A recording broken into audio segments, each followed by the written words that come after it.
Buenos días.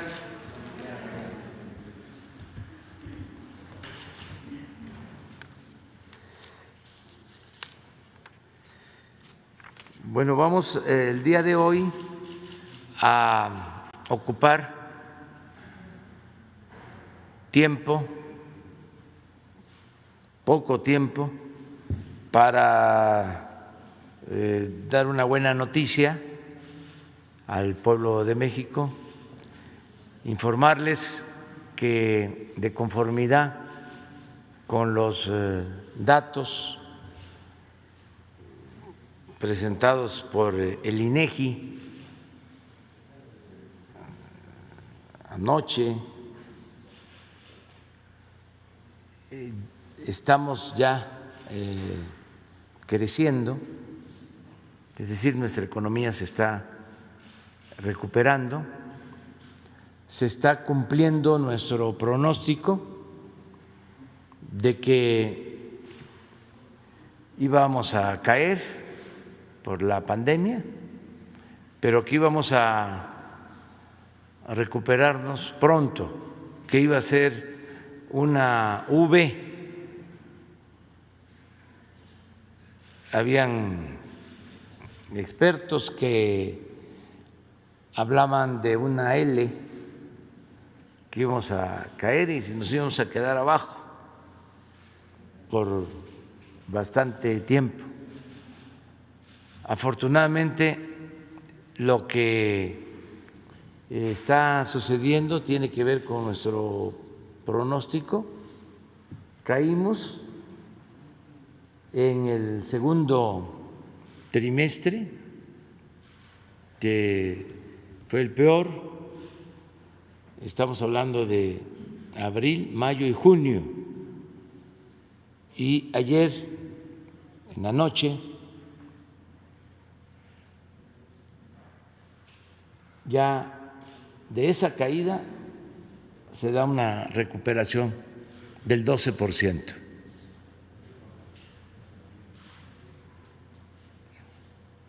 Que esto tiene que ver con el trimestre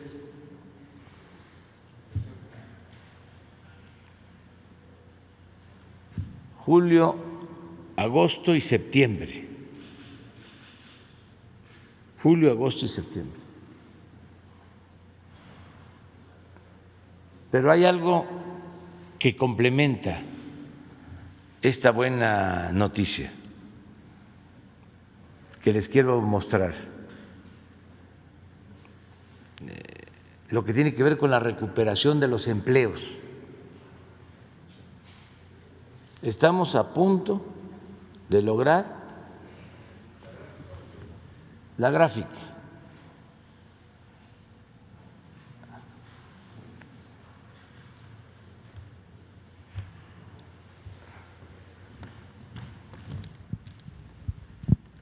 Este es el año. En enero se crearon 68.955 empleos, en febrero 123.000. Aquí ya están los efectos de la pandemia, se pierden 130.000. Este fue el peor mes, abril, 555.000. Aquí tocamos fondo. Estamos hablando de empleos formales de los trabajadores inscritos en el Seguro Social. Volvemos a caer, ya menos en mayo. En junio se cae también, 83.000 empleos. Este trimestre es el más difícil.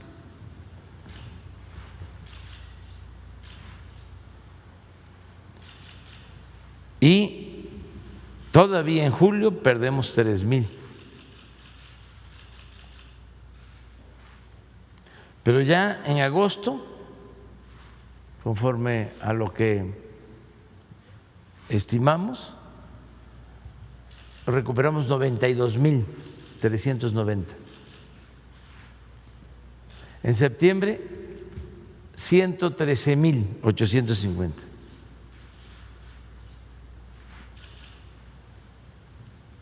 El trimestre que se está midiendo por el INEGI es este, es julio, agosto, septiembre.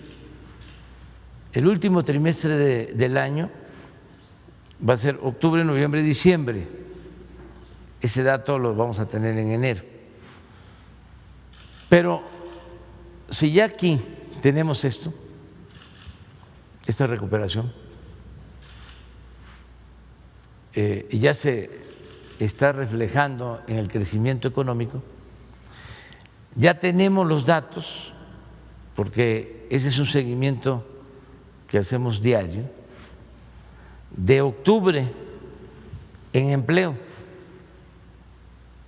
y hasta ayer 211.000 empleos. Si esto se mantiene así, va a significar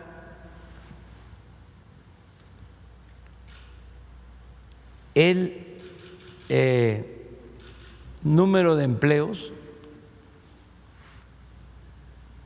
creados, producidos, generados más elevado en todos los octubres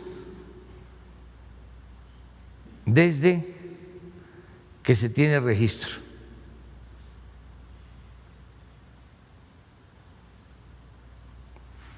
A ver si está la otra la otra gráfica sobre los octubres. Eso es lo que llevamos en este mes, 211.703 nuevos empleos. En general, si me esperan un momentito, esta caída significó cerca de 1 millón de empleos perdidos. Ya llevamos aquí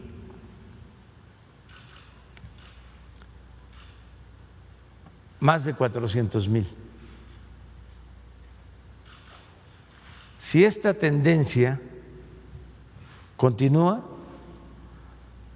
para finales del primer trimestre del año próximo vamos a estar como antes de la pandemia, con 20.500.000 empleos. O sea, vamos a regresar a el sitio en que estábamos en cuanto a empleos. De esos 20.500.000, aquí nos quedamos con 19.500.000, 19.500.000, y hemos empezado a avanzar. Esta es una muy buena noticia. Y lo de octubre que les comentaba, a ver si… Miren, estos son octubres. Desde 1998, solo se acercaría, que es octubre del 17. Si se confirma de que pasamos de los 200.000, estaríamos el octubre del 20 acá.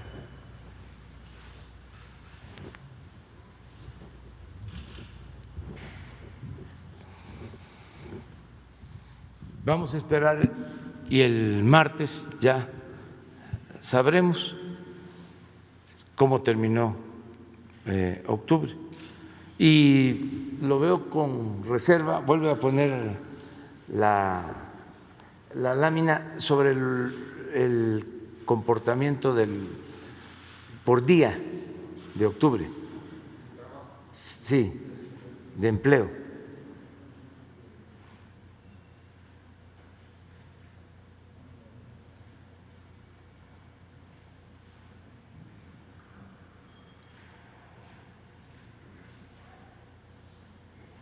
Esto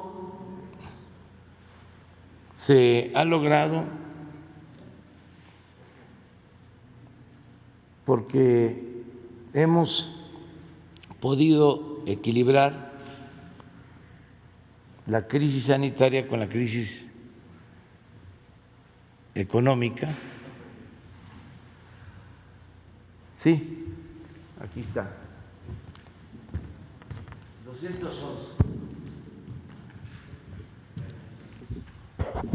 211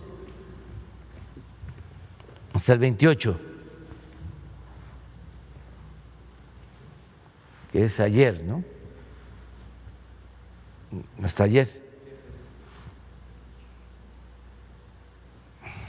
Es que se registraron en los últimos días, miren, 28.000, 10.000, 15.000.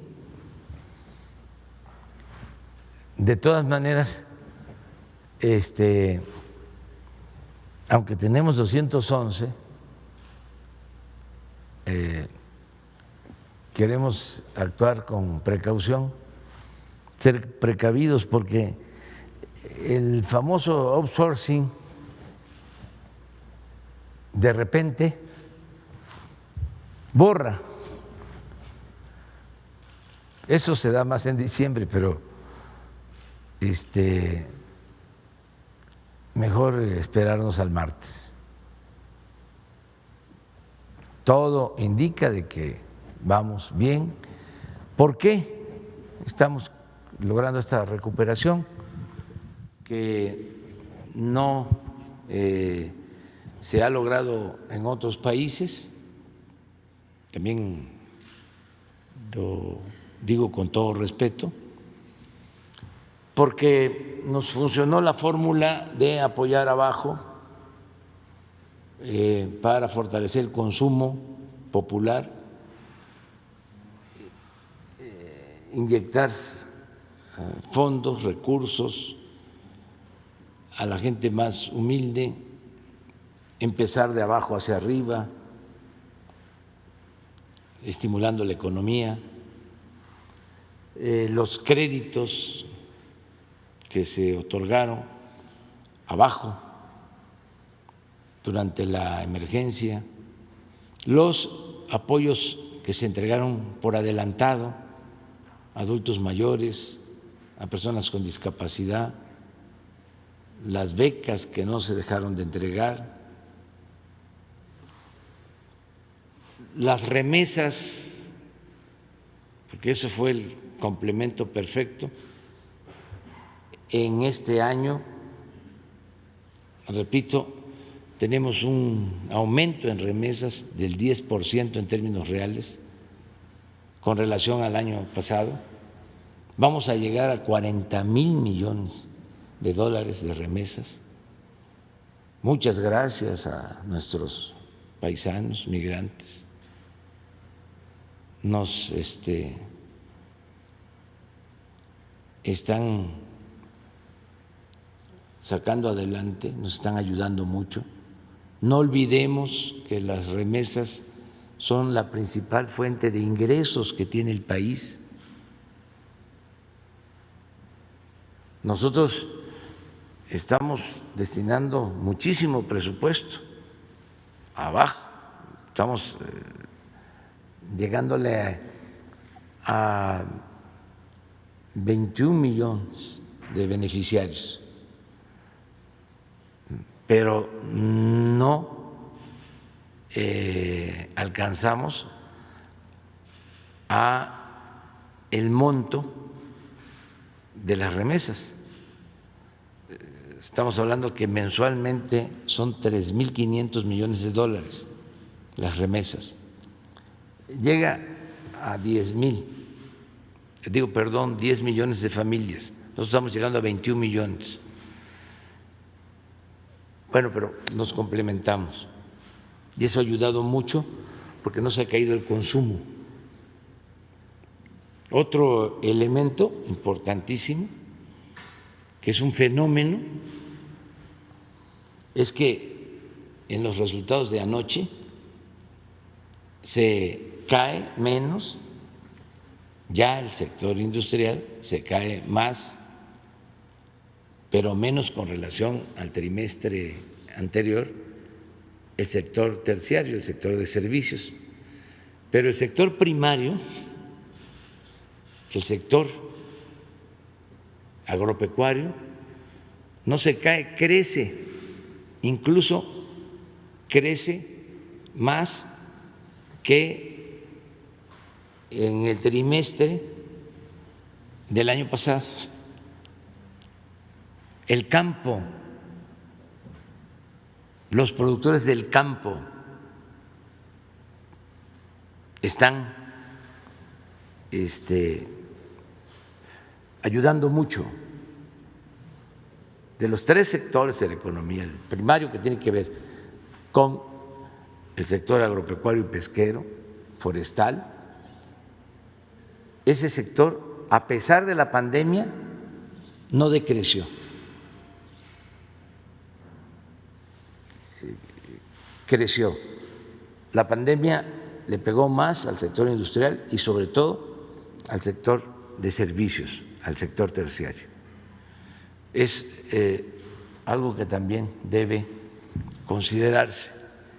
Y nos está ayudando mucho el que se haya tomado la decisión de abrir a tiempo, con protocolos de salud, tres ramas de la economía: la industria de la construcción, que se abrió en junio, la industria automotriz y la minería, porque están estas ramas vinculadas a cadenas productivas con Estados Unidos.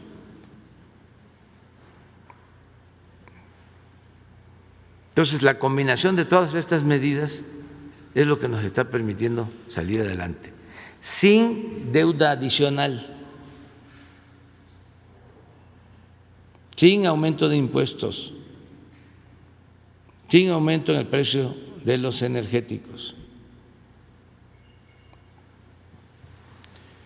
Y hay un ambiente muy favorable para la inversión. Les voy a mostrar lo que salió en el periódico Milenio de una declaración, ¿o es el Financiero?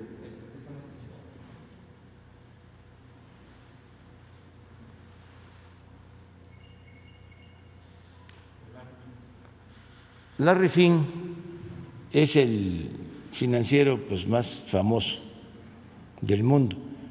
El fondo que maneja BlackRock pues es de los fondos más importantes del mundo. Miren lo que dice.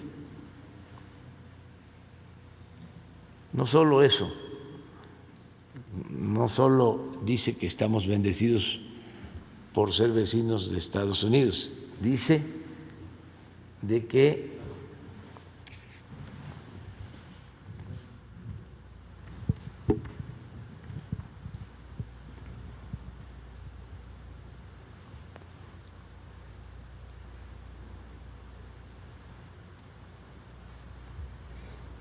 tiene una mano de obra barata. Yo diría que esto no debe de presumirse, porque cada vez tenemos que mejorar los salarios de los trabajadores, pero esa es su función. Esto es una vergüenza que estén más bajos los salarios en México que en China. Cuando empezó el auge en China, se decía que una ventaja comparativa era los bajos salarios, pero resulta que ahora son más bajos los salarios en México que en China. Y eso que desde que llegamos estamos promoviendo aumentos en el salario. El salario mínimo el primer año aumentó 20%, 16%, el segundo año 20%, y ahora va a haber un aumento también al salario para el año próximo, porque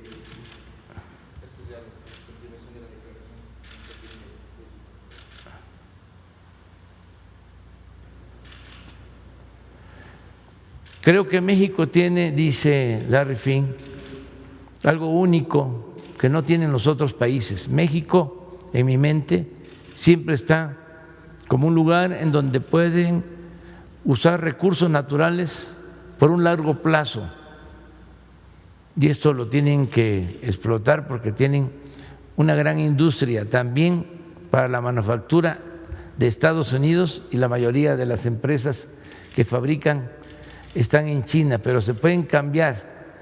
Puede cambiar esta situación a través de la inversión que se haga en el país por la ubicación de México.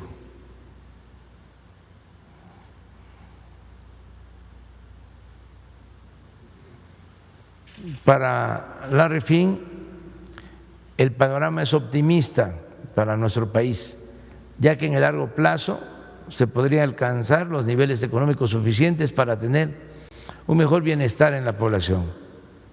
Hay muchos beneficios que puede obtener México al respecto en el trabajo que tiene en conjunto con acuerdos con Estados Unidos y Canadá, y se puede beneficiar obteniendo productos y servicios más baratos desde el país vecino, y a esto se deben enfocar, porque pocos países en el mundo tienen las oportunidades que tiene México, y la gente debe invertir aquí y ser optimista al respecto. Básicamente.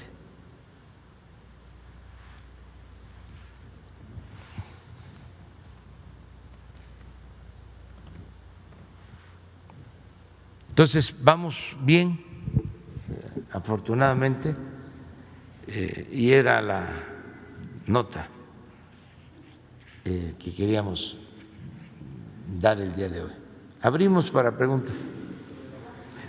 Hay dos apuntadas. está Lisbeth. Presidente, Lisbeth Álvarez, de ZMG Noticias.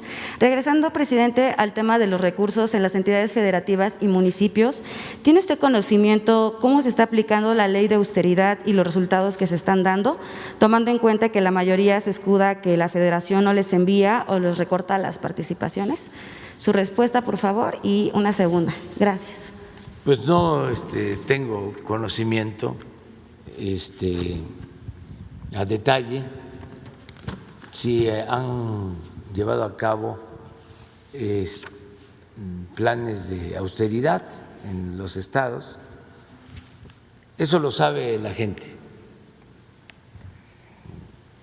Y yo no quiero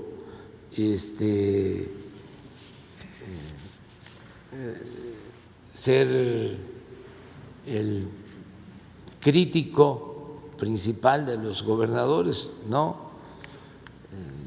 Este es un asunto de la gente, de los pueblos. La gente se da cuenta de todo.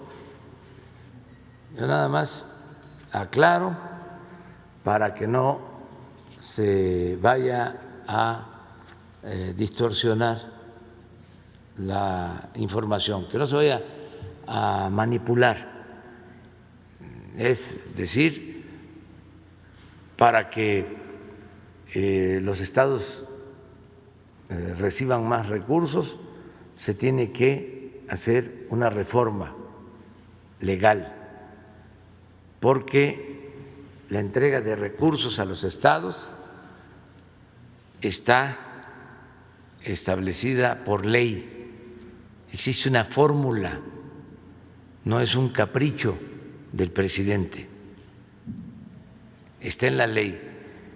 Y la última reforma que se hizo a la Ley de Coordinación Fiscal para el reparto de esos fondos se llevó a cabo durante el gobierno de Felipe Calderón,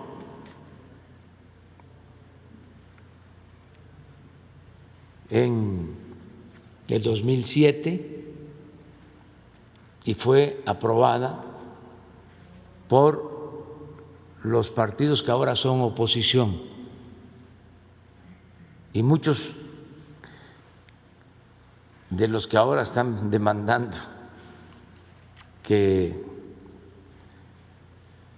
se les dé más dinero votaron por esa ley, gobernadores incluso, de los que están en el llamado Frente Federalista, que también teóricamente, históricamente, es importante aclarar que el federalismo tiene que ver con el liberalismo. Así ha sucedido en la historia de México. Y que el conservadurismo está vinculado al centralismo.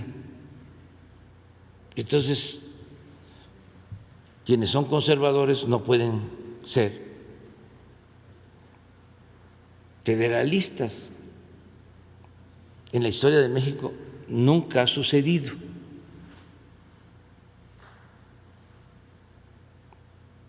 Es un asunto conceptual, teórico, histórico. Santana pues era conservador y estableció un régimen político centralista. Juárez era liberal y federalista.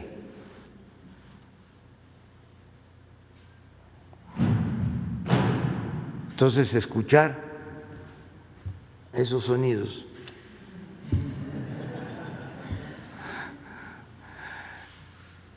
esos ruidos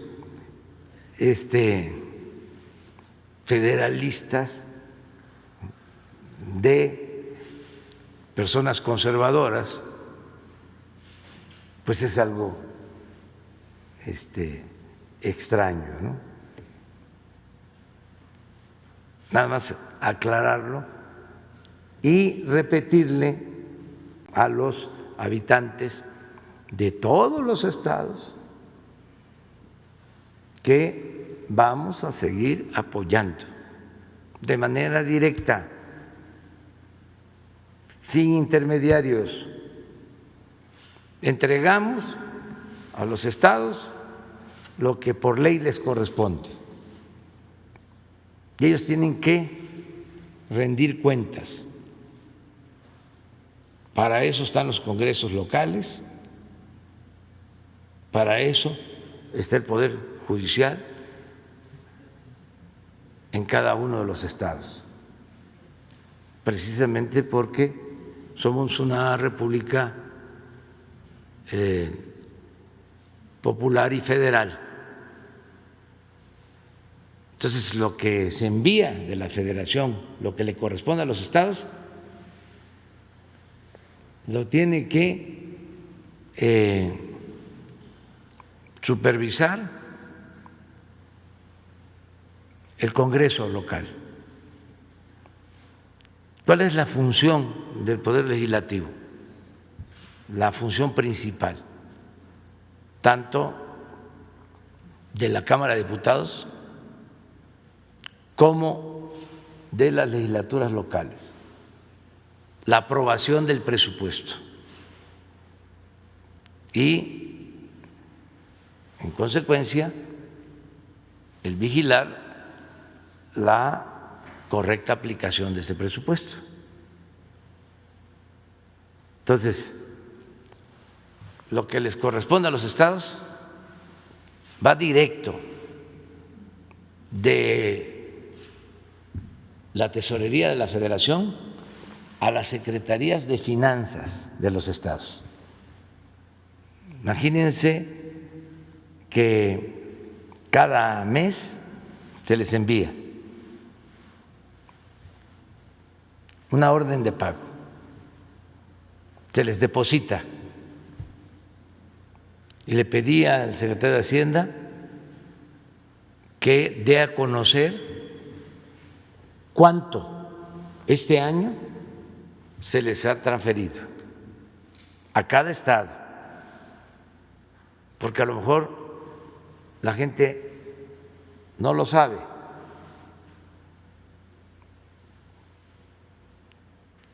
Y no porque lo oculten los gobernadores, sino porque por lo general no se difunde o no llama la atención o no interesa. Pero ahora todos tenemos que saber cuánto es el presupuesto de cada estado, cuánto se recibe de participaciones federales, cuántos son ingresos propios. Es decir, los estados cobran predial y otros impuestos, tienen ingresos propios y tienen las participaciones federales. Las participaciones federales, lo que se envía desde Hacienda, porque por ley les corresponde a los estados, de acuerdo a esta coordinación fiscal, llega a ser hasta el 95% del presupuesto de un estado.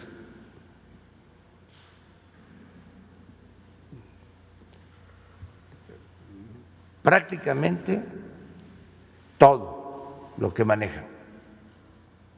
Eso quiero que el secretario de Hacienda,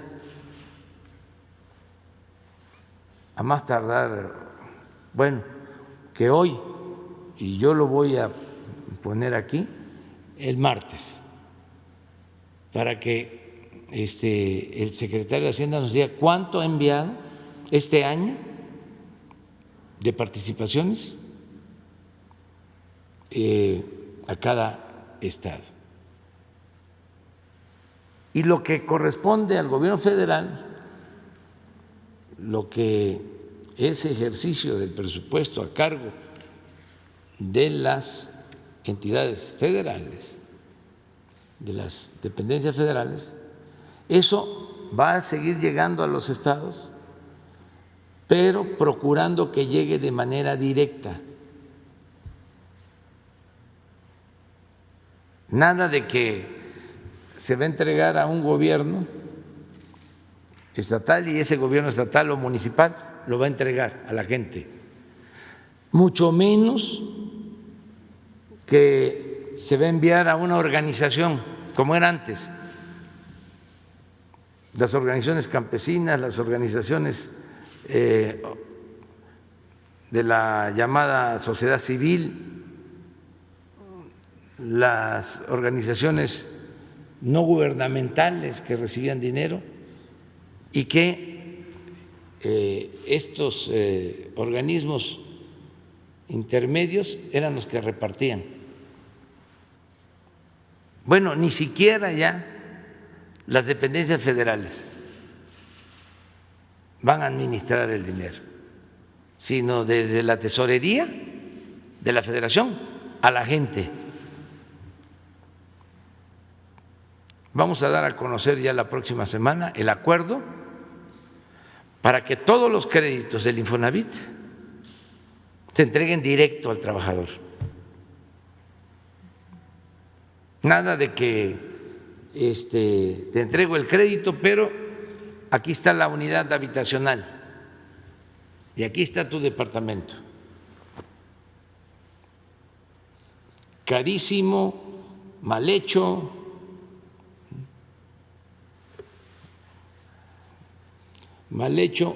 y estrecho,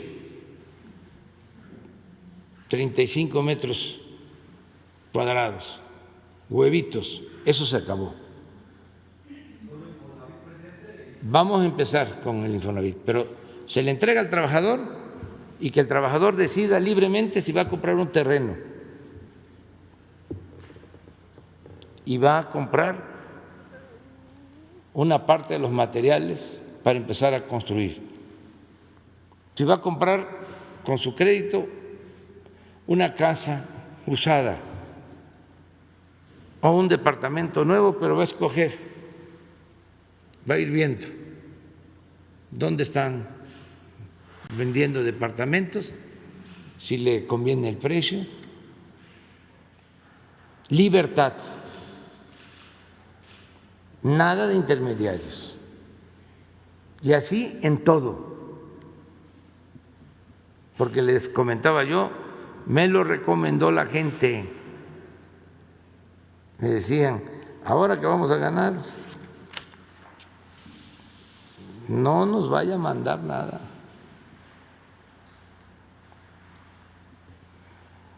A través de, ellos dicen, del gobierno. Así me decían, no nos vaya a mandar nada a través del gobierno. Lo que nos mande, que sea directo, si no, no nos va a llegar, o no va a llegar completo, va a llegar con moche, con piquete de ojo. Y lo estamos viendo. Esto de los fideicomisos, eso de los bebederos, por ejemplo, de las escuelas, 6, 8 mil millones de pesos para bebederos, un programa, contratos, carísimos los bebederos, mal hechos. Bueno, ni siquiera se hicieron todos, un tiradero de obras y de dinero, pero sí sacaron sus billullos. Entonces ya no, entonces se necesita que haya agua en la escuela, que se mejoren los baños, pues le mandamos directo el presupuesto a la Sociedad de Padres de Familia. Y ellos ya ahí ven la asamblea, cómo van a utilizar ese dinero, si van a hacer un pozo, si van a buscar la conexión de la línea de agua. Ahí contratan un ingeniero, un maestro de obra, a los que saben hacerlo, ellos mismos. Y como es la escuela de sus hijos, pues van a buscar que les rinda ese presupuesto, hacer bien las cosas, hasta ellos cooperan. Hay lo que hacen en Oaxaca, tequio. Entonces, ¿para qué todo el recorrido de los recursos? ¿Para qué tantas instancias? Entonces, es directo. Entonces, es eso nada más. Y decirles que también, aunque protesten y nos cuestionen y nos saquen en 8 columnas en la prensa fifí, conservadora, ahora sí que, como decía el finado Héctor Suárez, no hay, porque también estaban acostumbrados a que presionaban para tener trato especial. Habían partidas de moches, quedaron muy mal acostumbrados algunos, que cuando eran legisladores recibían partidas de moches. Ya hemos hablado de eso. Los secretarios de Hacienda, para sacar los votos y que les aprobaran la ley de ingresos y la ley de presupuesto, pues destinaban dinero para entregar a cada diputado, a cada senador, una cantidad de recursos para que estos diputados y senadores asignaran esos fondos a obras. Les dejaron siempre, en los últimos tiempos, toda la inversión para el deporte, para la cultura y para el mejoramiento urbano. Por eso, algunos se deben de acordar que estaban buenas las banquetas, pero las destruían para volverlas a hacer, porque eso se le asignaba a los diputados.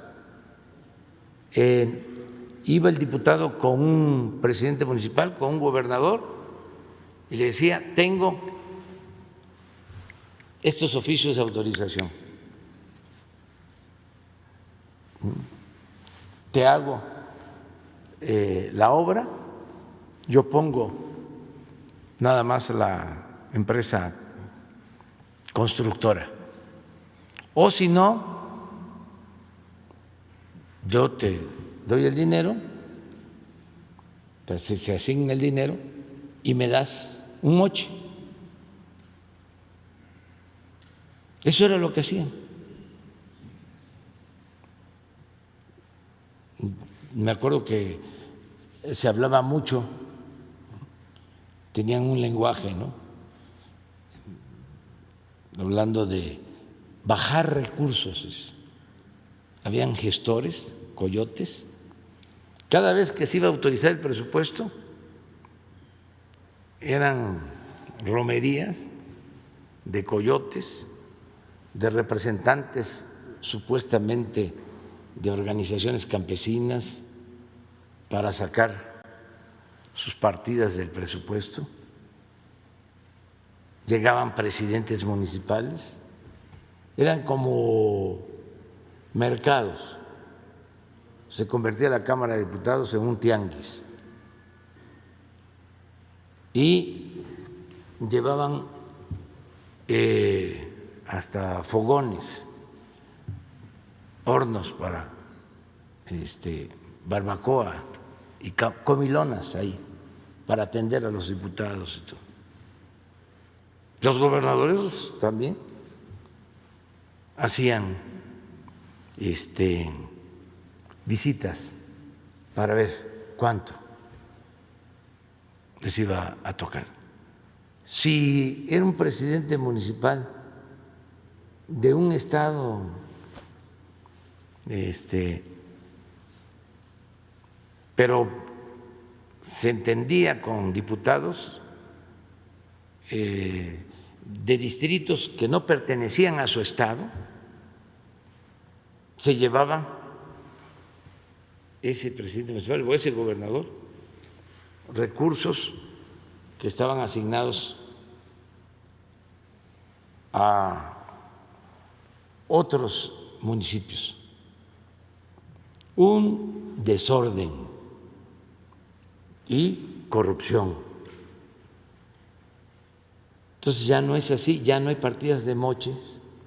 Yo agradezco mucho a los legisladores actuales de que se les envíe el presupuesto, el proyecto, la iniciativa de ley de ingresos, no ponen condiciones en, a ver, quiero para mi distrito, sí te apruebo, pero me vas a dar esto, me vas a dar lo otro. No, porque esa no es la función de un legislador. Para eso es el Ejecutivo. Esta distorsión viene de tiempo atrás. En el Estado de México, hace muchos años, empezaron con este sistema de otorgarle presupuesto a los legisladores locales. Entonces, les entregaban una cantidad, sobre todo en materiales de construcción, para que ellos entregaran esos materiales.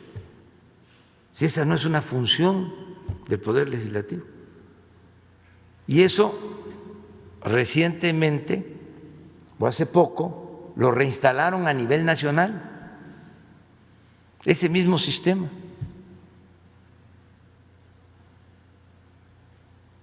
Entonces ya no es así, el presupuesto es de todos, se cuida, no hay influyentismo, se trata a todos los estados por igual, de conformidad con la legalidad, y se atiende con el presupuesto federal a la gente más humilde, a la gente más pobre. Se atiende a todos, pero se le da preferencia a los pobres. Eso es lo que se está haciendo. Bueno. Y mi última pregunta, presidente, saber su opinión sobre que el INE aprobó que ningún hombre que haya violentado a alguna mujer podrá ser candidato a algún puesto de elección popular en las próximas elecciones que vienen. Pues está bien, yo lo veo bien. O sea, quien agrede a una mujer, pues no debe de ser candidato o representante, debe de ser candidato, pero al tambo. O sea, no sé, no conozco la resolución, pero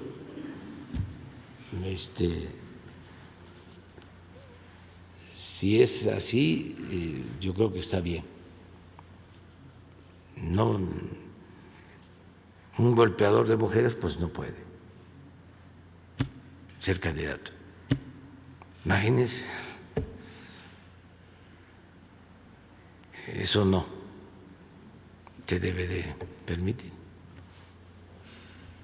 Muy bien, vamos con Frida. Buenos días a todos. Gracias, señor presidente. Soy Frida Guerrera, columnista, cronista de feminicidio, columnista de varios medios, entre ellos Rompeviento, Fernanda Tapia y Cultura Colectiva. Presidente, perdón la necedad en el tema. El 29 de julio, que afortunadamente se pudo hablar de las violencias de género, de este informe que mensualmente otorga la secretaria de Gobernación, Sánchez Cordero, hubo expectativas buenas. Eso fue por lo menos lo que nosotros palpamos en las redes sociales, en algunos medios de comunicación, dando un poco más de certidumbre de esta importancia que tiene el tema en la agenda o que debería de tener en la agenda política de este país. Si bien se entregan resultados cada mes también o cada semana de este informe que se da desde Seguridad Nacional, los números y las vidas que nosotros documentamos, además de investigar, son mucho más altas. Creemos, desde Frida Guerrera, no somos sus adversarios, de verdad, yo no soy su adversaria. Llevamos una labor, o tengo una labor de 15 años, siendo la voz de quien ocupa, que siempre es el pueblo, que siempre es la sociedad que está siendo violentada. Desde hace unos años nos dedicamos al tema del feminicidio, esto no es nuevo para nosotros.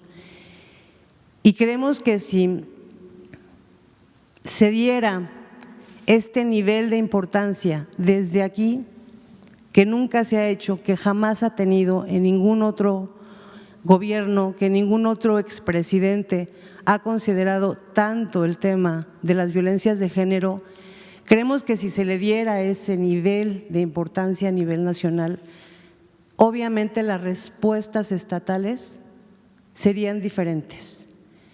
Tenemos sin fin de casos que desafortunadamente nosotros no podemos llegar muchas veces hasta todos los pueblos del país o todos los municipios, pero tenemos un termómetro que son las redes sociales y justo a esas redes sociales en mensajes privados nos llegan un sinfín de denuncias de niñas, de niños, porque ahora son niños también, que están siendo violentados en estos círculos de confianza. Creemos que es importante lo que se hace desde Gobernación. Tenemos un enlace directo que es con la maestra Alicia Leal, a quien le hemos dado muchísimos casos para que nos ayuden a bajar e impulsar una respuesta a las víctimas. En muchísimos estados lamentablemente no se concreta.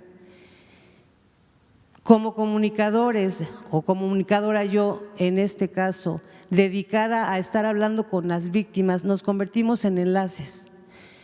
Estos enlaces obviamente pues son el pueblo, las víctimas, las mujeres, las niñas que están siendo violentadas. Y hay un caso particular en el estado de Puebla que nos parece gravísimo porque seguramente hay decenas en el país. El 20 de enero de este año, una pequeña de 6 años ingresa al hospital del IMSS, La Margarita, en el estado de Puebla. El IMSS supuestamente notifica al Ministerio Público, al DIF. Esta pequeña es dada de alta y tuvo 3 ingresos más en el mismo hospital. Finalmente, el 21 de agosto es ingresada nuevamente a este hospital. Nos llega anónimamente una serie de información referida por el padre, que era quien tenía la tutoría de la niña. Nos trasladamos al estado de Puebla a acompañar a esta pequeña y al estar indagando nos damos cuenta de una serie de omisiones que, bueno, la primera fue desde enero. Hay un protocolo que todo el sistema de salud maneja, que es avisar a las autoridades cuando pequeñitas llegan con estas características. En junio de este año, la hermana pequeña de esta niña fue muerta por broncoaspiración después de que era una niña sana y de que es recogida por el padre, alejada también de su mamá.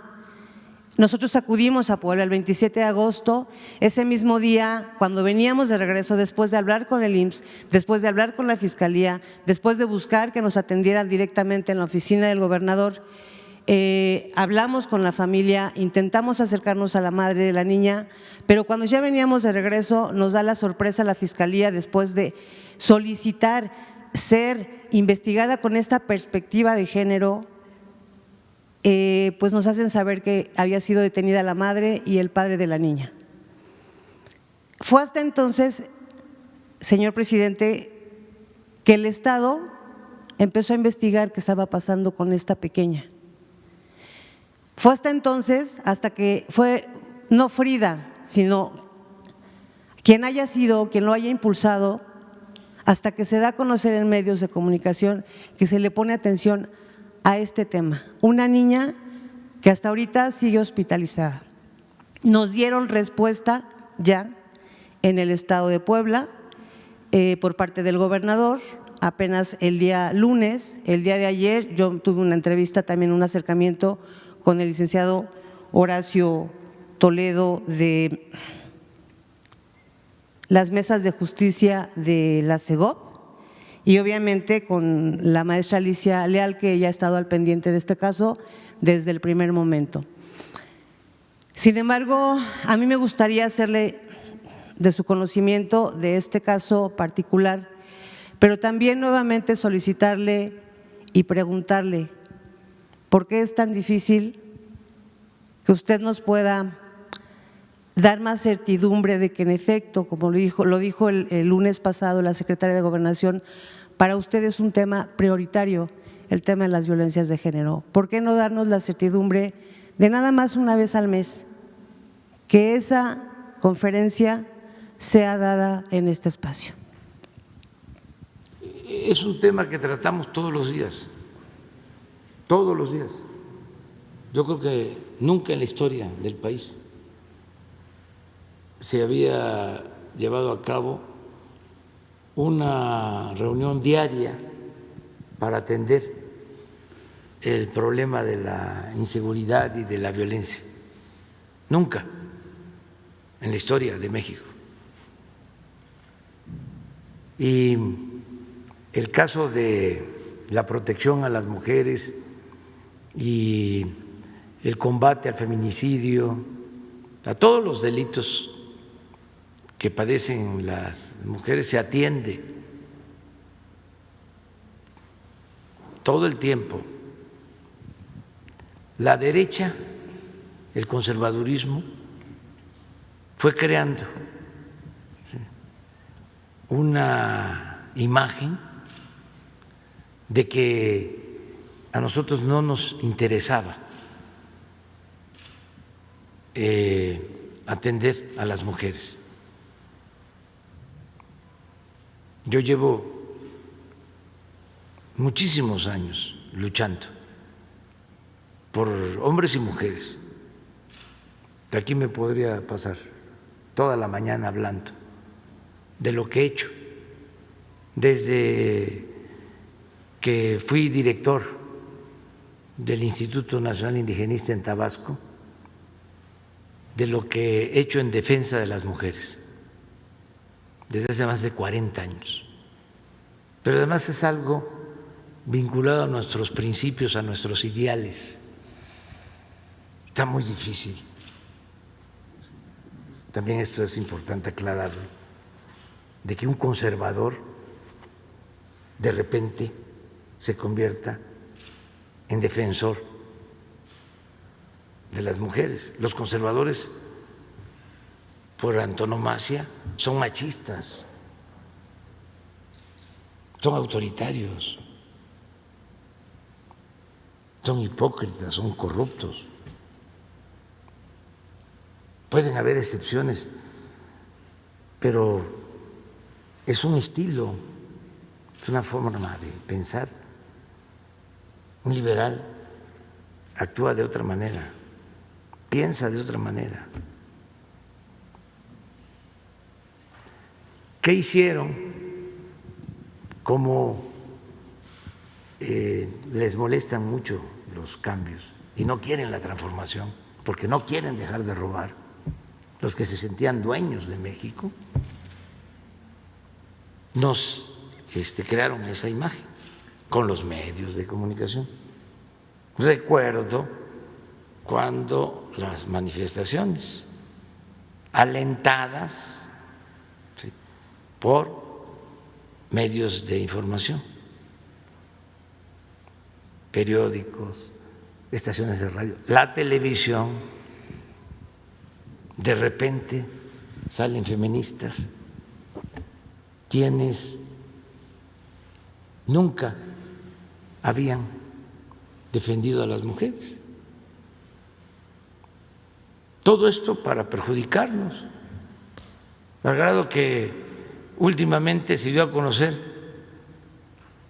que una señora vinculada a un empresario que está acusado de facturero, de hacer ingeniería financiera para no pagar impuestos, estaba promoviendo un movimiento en contra de la Comisión de Derechos Humanos. Me gustaría comentarle algo, perdóneme que lo interrumpa. Sí.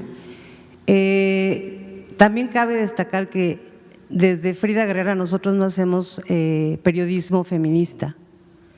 Nuestro periodismo es humanista y somos voz de estas mujeres y niñas que han sido asesinadas, que justamente nos ha hecho estar cerca de ciertas familias y que justamente la Secretaría de Gobernación se ha sentado con esos grupos que han tomado, que han pintado, que han quemado, que han etcétera. Y le voy a comentar, el 3 de noviembre, desde hace 2 años, las familias que nosotros acompañamos, que son las voces de la ausencia, hacen una marcha. Es la única marcha que se hace sin romper ni un vidrio ni nada. Este 3 de noviembre, las familias decidieron, junto con su servidora, no llevar a cabo esa marcha.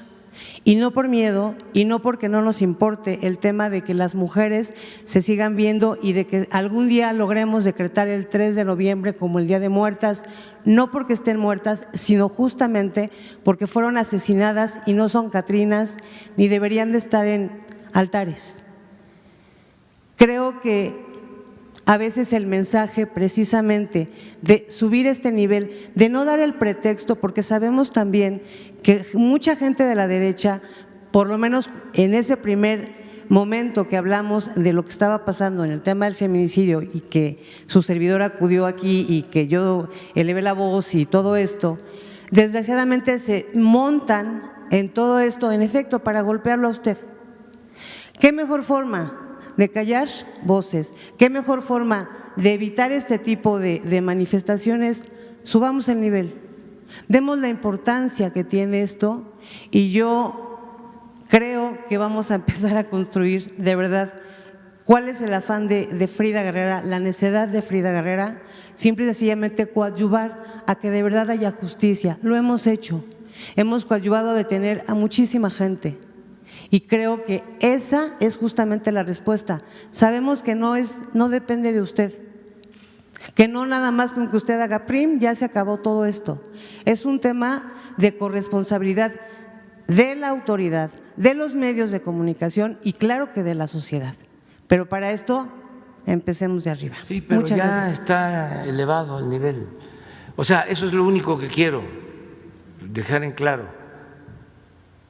Todos los días atendemos lo relacionado con la protección de hombres y de mujeres. O sea, se cuida la vida de las personas porque el derecho a la vida es el principal de los derechos humanos. Todos los días nos dedicamos a eso por convicción. Nunca, así como no se hacían estas reuniones de seguridad de manera cotidiana. Nunca se había tenido una Secretaría de Gobernación como la que se tiene ahora. Por primera vez es una mujer la secretaria de Gobernación, y no es una mujer autoritaria, es una mujer comprometida con la lucha de las mujeres. Y todo el equipo que está atendiendo la protección a las mujeres tiene las mismas convicciones, todo el equipo. Pero vamos no por la injusta, ¿no?, actitud de nuestros adversarios,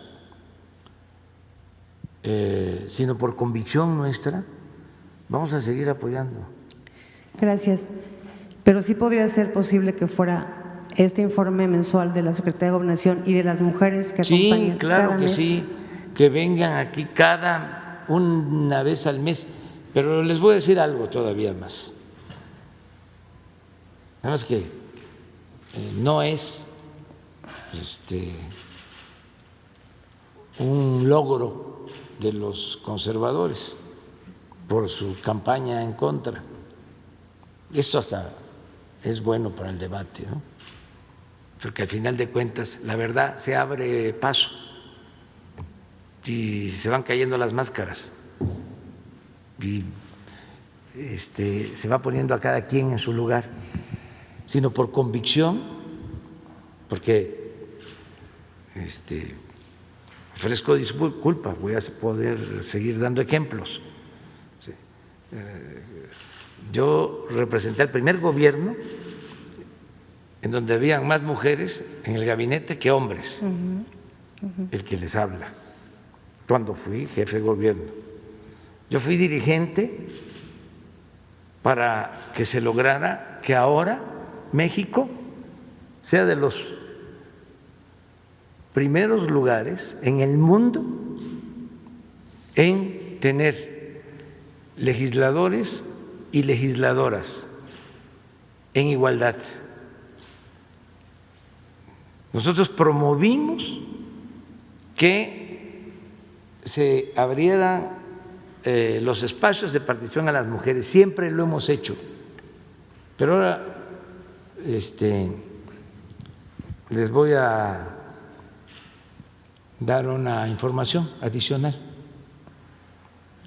Hoy temprano, y le voy a pedir a Jesús que se difunda, se despidió de nosotros Alfonso Durazo, ya se va. Le hicimos un reconocimiento por su trabajo como coordinador del Gabinete de Seguridad, ayudó mucho, un servidor público ejemplar. Hoy van a conocer porque se graban las reuniones de seguridad y estoy decidiendo que se difunda la reunión de hoy, de la mañana, de cómo son las reuniones, aunque hoy es especial porque presentó ya su renuncia, ya se va, hasta mañana va a estar con nosotros. Y tengo que elegir al nuevo secretario de Ojalá sea una mujer. Seguridad Pública. Y de una vez, porque ni ella lo sabe, va a ser una mujer. Gracias. Va a ser, si lo acepta, porque incluso está en recuperación, porque fue afectada por COVID, va a ser Rosa Isela Rodríguez, la próxima secretaria de Seguridad Pública y Protección Ciudadana. Gracias, presidente. ¿Me permite entregarle esto de Sí. la pequeñita? Todavía no sabemos si vaya a aceptar. ¿Se lo entregó a usted o a ti? Porque se está enterando. Gracias. ¿Mande?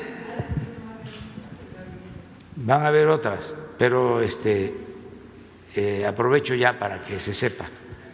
Está en recuperación, está bien, Rosa Isela, tengo informes. ¿Quién es Rosa Isela Rodríguez? Desde mi punto de vista, pues es una mujer que viene de abajo, es originaria de la Huasteca Potosina, de una familia humilde que estudió, es periodista de profesión, fue reportera del periódico La Jornada. Posteriormente estuvo conmigo en seguridad pública, cuando creamos las coordinaciones en la ciudad para atender el problema de la seguridad pública. Fue también secretaria de Desarrollo Social en el gobierno de la ciudad.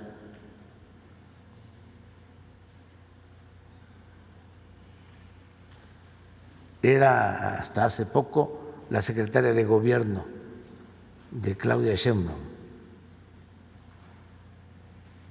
La necesitaba para poner orden en los puertos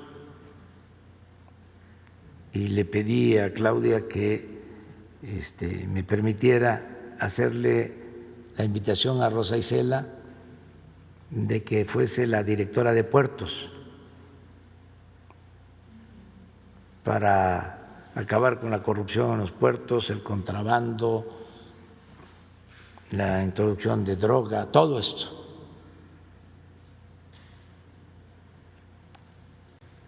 Ayer ya se aprobó y está por publicarse la nueva ley de manejo de puertos y pasa el manejo de los puertos a la Secretaría de Marina. Se entrega el manejo de puertos a la Secretaría de Marina con el propósito de que se ponga orden. Rosa Isela nos ayudó en un tiempo a levantar un diagnóstico de cómo estaba la situación. Ese diagnóstico me sirvió para tomar decisiones, para mandar la iniciativa de reforma y entregar el manejo de los puertos a la Secretaría de Marina, porque es un asunto grave, como el de las aduanas, como el de migración y como otros. Y ahora la estoy proponiendo para que sea la próxima secretaria de Seguridad Pública y Protección Ciudadana y al mismo tiempo coordinadora del Gabinete de Seguridad del Gobierno de la República.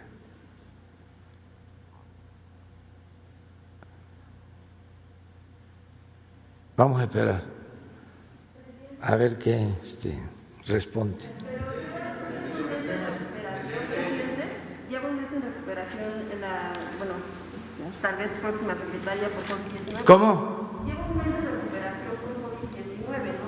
Porque fue en septiembre que se enfermó, entonces lleva ya mucho tiempo en esta recuperación. O sea, Sí, está todavía en recuperación, pero yo espero que ya salga adelante. Ya está atendiendo cosas. Hoy hablé con el almirante y ayer hablaron, se comunican por lo de puertos, porque ya también el almirante tiene que nombrar a quien se va a hacer cargo de los puertos. Estamos en eso. Entonces, ya contesté las dos preguntas. Es viernes, tengo que ir a Morelos.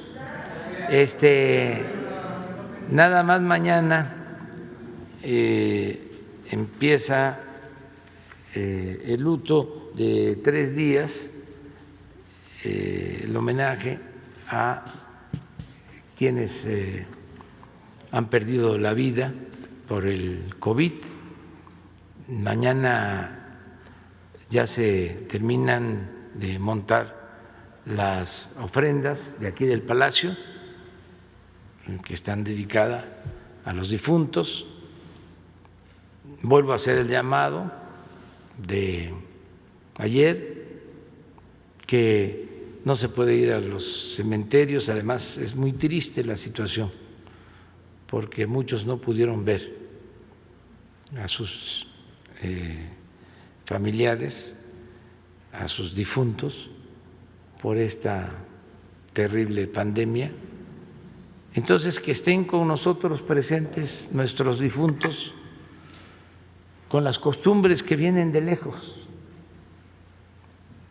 de los caminitos de flor, los altares.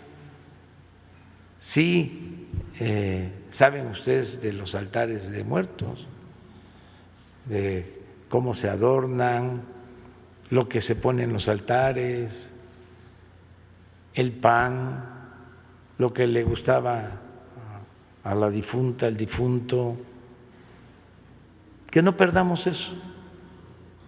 Esa es una tradición que viene de lejos. Hay un poema de Pellicer, a ver si pones un fragmento,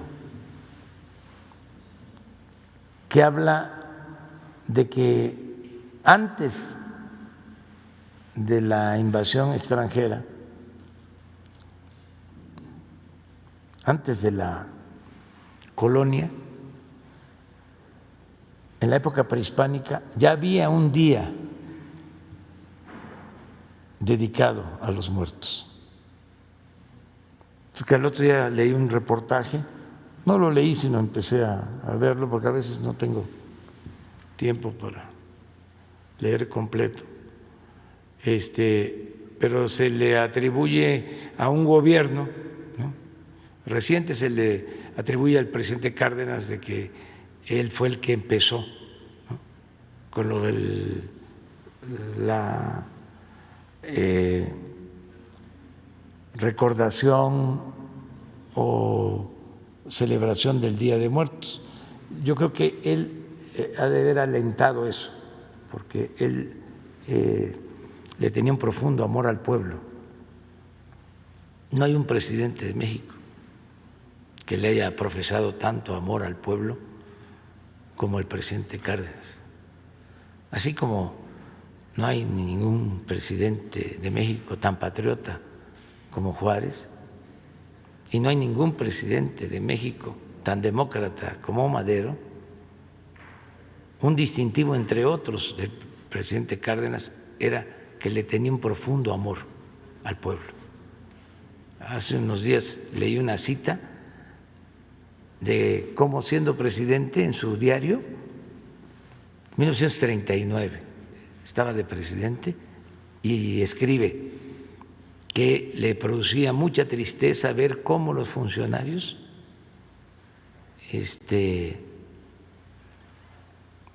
no atendían a la gente y los rechazaban. Y él lamentaba, pues, esa actitud de desprecio, de no tenerle respeto a la gente. Yo creo que es discurso por las flores.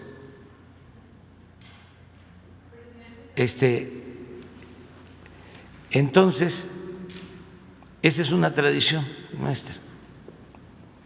Entonces, van a ser 3 días, mañana, sábado, domingo y lunes. Vamos a usar la bandera media asta. Hoy ya se publica el decreto con ese propósito. No vamos a tener conferencia el lunes, vamos a estar mañana por la ofrenda, pasado mañana también a través de los medios, y el día 2 para que la gente conozca la ofrenda de los pueblos originarios que se va a poner en Palacio Nacional. ¿Ya? Miren.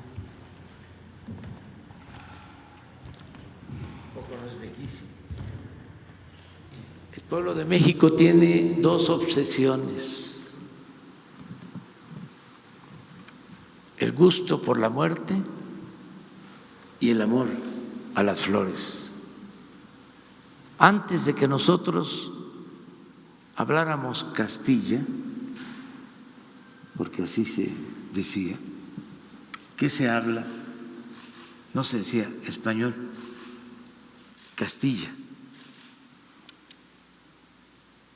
Antes de que nosotros habláramos Castilla, hubo un día del mes consagrado a la muerte. Antes de la invasión extranjera había extraña guerra que llamaron Florida, y en sangre los altares chorreaban buena suerte. También el calendario registra un día flor. Es bellísimo el poema. Pues bueno, es una tradición. Nos vemos entonces el martes.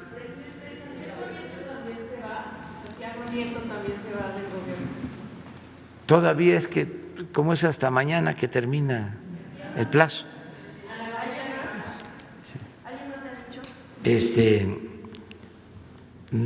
¿Quieren más todavía? Bueno, nos vemos el martes.